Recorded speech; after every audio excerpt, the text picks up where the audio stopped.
আসসালামু আলাইকুম, কেমন আছেন সবাই? বিনুর বিশ্বে আপনাদের সবাইকে জানাই স্বাগত। আজকে বানাবো বিহারের একটি ফেমাস ডিশ, নাম হচ্ছে মাকুনি। মাকুনি অনেকটা লেট্টির মতো, তবে রুটি আকারে তৈরি করা হয়, গোল গোল বলের মতো তৈরি হবে না, কিন্তু এর স্টাফিং যেটা থাকবে সেটা একেবারে লেট্টির মতো। চলুন তাহলে রেসিপিটা শুরু করা যাক।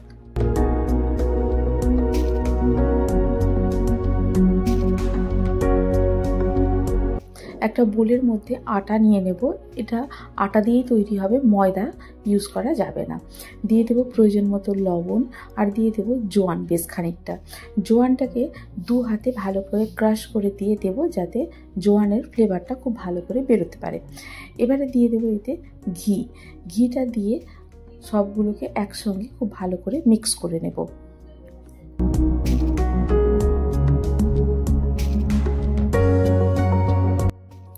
এবারে দুধ দিয়ে এটাকে মেখে নেব, অল্প অল্প করে দুধ দেব।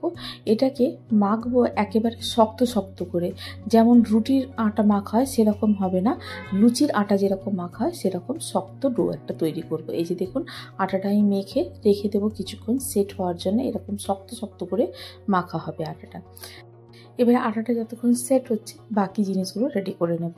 নিয়ে নিয়েছি এখানে পেঁয়াজ কুচি, ধনেপাতা কুচি, কাঁচা লঙ্কা কুচি, আদা কুচি, রসুন কুচি আর পাতিলেবু। এবারে একটা বোলের মধ্যে নিয়ে নিচ্ছি ছাতু। এটা ছোলার ছাতু। ছাতুর সঙ্গে দিয়ে দেব আবারও জোয়ানটাকে দেওয়ার সময় আবারও ওরকম ক্রাশ করে দেব। দিয়ে দেব এখানে বেশ খানিকটা কালো জিরেকেও ভালো করে ক্রাশ করে দিয়ে দেব। যদি আপনাদের কালো জিরের ফ্লেভারে অসুবিধা হয় স্কিপ করতে পারেন, তবে জোয়ানটা কিন্তু অবশ্যই দেবেন যাতে হজমের সুবিধা হয়। এবারে যেগুলো কুচি করে রেখেছিলাম সেগুলো এক এক করে দিয়ে দেব। পেঁয়াজ, কাঁচা লঙ্কা, আদা, রসুন, ধনেপাতা। যদি পেঁয়াজ আর রসুনে কারোর সমস্যা থাকে তাহলে স্কিপ করতে পারেন। দিয়ে দেবো এতে প্রয়োজন মতো লবণ। আপনারা যদি চান একটু সামান্য চিনি দিতে পারেন, তবে আমি দেবো না। আর দিয়ে দিচ্ছি এখানে যেটা খুব জরুরি, সেটা হচ্ছে আমের আচার, আর আচারের তেল বেশ খানিকটা। আপনার কাছে যদি আচারের তেল না থাকে সেক্ষেত্রে আপনি সর্ষের তেলও দিতে পারেন। দিয়ে দেবো পাতিলেবুর রস, দিয়ে এটাকে খুব ভালো করে মিক্স করে নিতে হবে। পাতিলেবুর রসটা একটু বেশি করে দেবো, যাতে ফ্লেভারটাও ভালো আসে আর টেস্টটাও হয়। দিয়ে এই যে দেখুন, খুব ভালো করে মেখে নেব। জল টল কিছু দেওয়ার দরকার নেই, কেননা পেঁয়াজ থেকে পরে জল কেটে দিয়ে এটা এই যে দেখুন একেবারে মুঠো করা যাচ্ছে, একটু ভিজে ভিজে মতো গেছে। দিয়ে এবারে আটা যেটাকে রেখেছিলাম মাখে, সেটাকে আরও একবার ভালো করে মেখে নেব। আটা থেকে এবারে লেচি কেটে নেব। লেচিটা একটু বড় সাইজের হবে, রুটি যেরকম হয় অতটা ছোট ছোট হবে না, রুটির থেকে একটু বড় সাইজের লেচি হবে। এটাকে বাটির মতো করে তৈরি করে নেব, যাতে ভেতরে ছাতুর পুরটা দিতে পারি। ছাতুর পুরটা একটু বেশি করে দেব, একটু চেপে চেপে দিতে হবে, যাতে পুরটা খুব ভালো করে বাটির মধ্যে সেট হয়ে যায়। দিয়ে বাটির মুখটাকে ভালো করে সিল করে দেবো, যেন এতটুকু খোলা না থাকে। এই যে দেখুন, এইভাবে সিল করে দিতে হবে।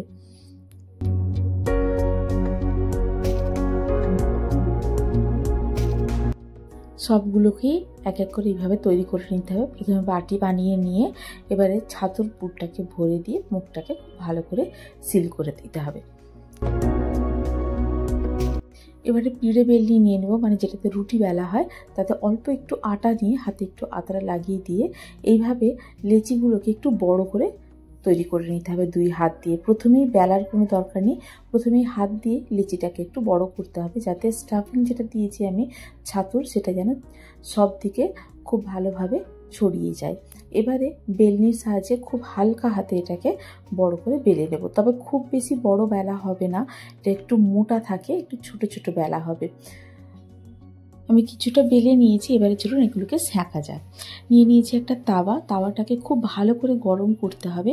করে নিয়ে একটা মাকুনি দিয়ে দেবো এতে, দিয়ে খুব হালকা আঁচে এটাকে দুই পিঠ অল্প করে সেঁকে নেব। এই 50 to 70% সেঁকা হয়ে যাবে এটা। বাকিটা কিন্তু আমি আগুনের ওপরে সেঁকবো। আগুন বলতে আগে এগুলো সেঁকা হতো কয়লার চুলোতে, কিন্তু এখন তো আর সেটা নেই, তাই আমাদেরকে গ্যাসেতেই সেঁকে নিতে হবে।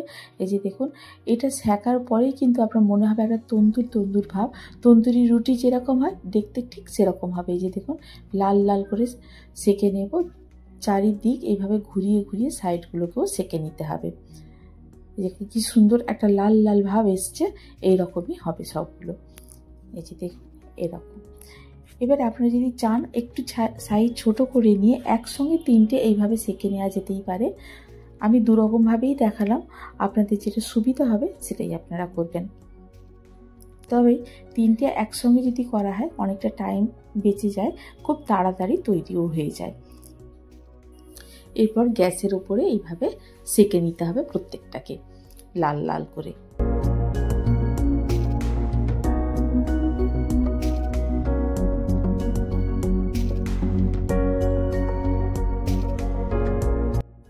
এই যে আমার প্রায় সবগুলো সেঁকা হয়ে গেছে। এবারে যেটা করতে হবে সেটা হচ্ছে প্রত্যেকটাতে এইভাবে আমি একটু বাটার লাগিয়ে দেবো। আপনারা যদি চান ঘিও লাগাতে পারেন, তবে বাটারের ফ্লেভারটা ভীষণ ভালো আসে। এক এক করে সবগুলোতেই বাটার লাগিয়ে দেবো। দুদিকে লাগানোর দরকার নেই, একদিকে লাগালেই যথেষ্ট।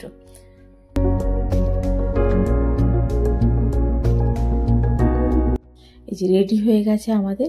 এটাকে সার্ভ করতে হয় টমেটো চাটনি দিয়ে। আপনারা যদি চান বেগুনের চোখা দিয়েও করতে পারেন, তবে আমি সার্ভ করব এখানে টমেটোর চাটনি।